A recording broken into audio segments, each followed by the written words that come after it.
Yes, sir, yes, sir, yes, sir, yes, sir, yes, sir. I'm back again. It's your boy, Sabby Zee.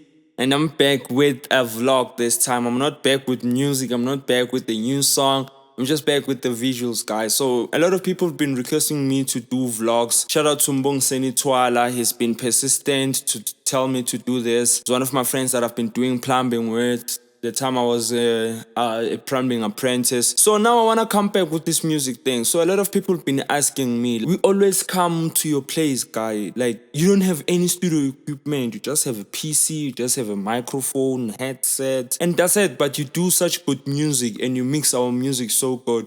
So today I want to tell people like what you actually need, how to start music. So when I started music, it was a simple thing for me because my uncle had a studio in our yard. I was living with my grandmother in Pretoria back at the time. I was in primary school between 2008 and 2010. I was living there. So my uncle used to have that studio. He used to play music, he used to play a lot of hip hop. I was exposed to a lot of artists back at the time because my uncle used to attend this hip hop session. So those artists were not so in the media as Kwaito artists, but they were in the media. So my uncle got me to introduce me into those people. I got to meet some of them. So the passion of making music grew. I wanted to be a music artist, but my uncle was making beats. A lot of people were coming to him. Please make us beats, please make us beats. I asked him like, what's the thing that you're doing? Then he said, no, this is beat making, Sabelo. Beat making is a little different from what production is. Because beat making, you have to start from the scratch and create the instrumental.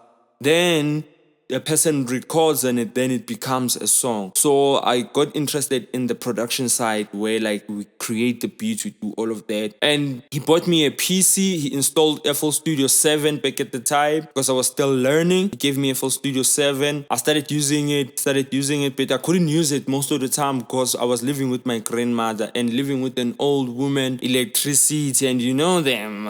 Yeah, that was like the main thing my grandmother used to say. So I knew that I had to like have time to use the PC. So I gave myself those spaces of time when my grandmother was not around. In days that she was in a happy mood, I would use the PC. I would actually practice to make the beats. But because I was still a kid, I didn't have the right platforms. Even when my uncle tried to show me things, he would show me while he was busy. He would show me like, come here since you want to learn. Come see this. I'm recording this. This is the record button. What.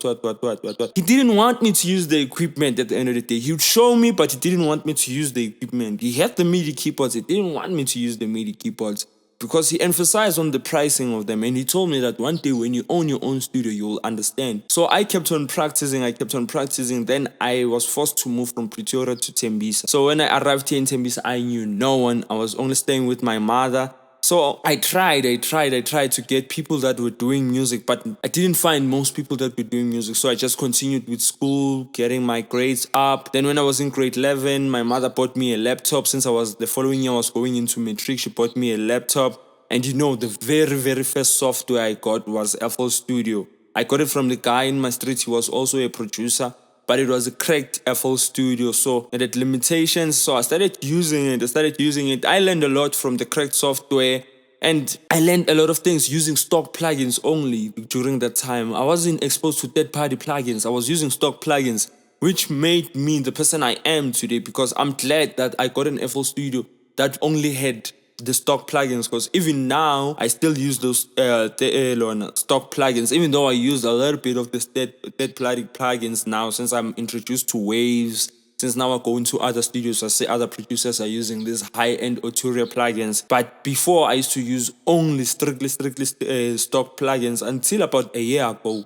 I don't want to lie to you. Like, I think about a year ago, that's when I started changing my going to third-party plugins. My laptop broke before the end of my matric year. I asked my mother, I wanted to go do music production. She didn't want to take it. Then I went and did IT. I didn't finish the course. Then I started working. When I was working, I bought my own laptop. I got an FL Studio, I think, from a guy online. I thought it was a proper, genuine one because I couldn't afford like it from directly from the Image Line website. So I got it from this guy, but It was also cracked. I used it. It helped me a lot of times. It helped me until my cousin M1 bought an FL Studio Law and a file. Then he came and installed it on my PC because it didn't have a laptop. We started using it. Now we had that opportunity now to actually download extra plugins. What Flex, as Flex upgraded, we are also upgrading with it. Yeah, I think now, I don't think it's hard now because now YouTube is out there. We are out there. I'm also gonna be one of those teachers since I had my own teachers like Busy Work Speech, J Cactus, Kyle V, Lifestyle Did It, like Kato the Kid. Kato used to be like one of my biggest teachers. Yeah, get me, you know. Curtis King. Like there's a lot of YouTubers out there who are actually helping young people to actually learn the software, not like the hard way or what. Even though some of them are not actually using FL Studio, but the DAWs, they almost work the same.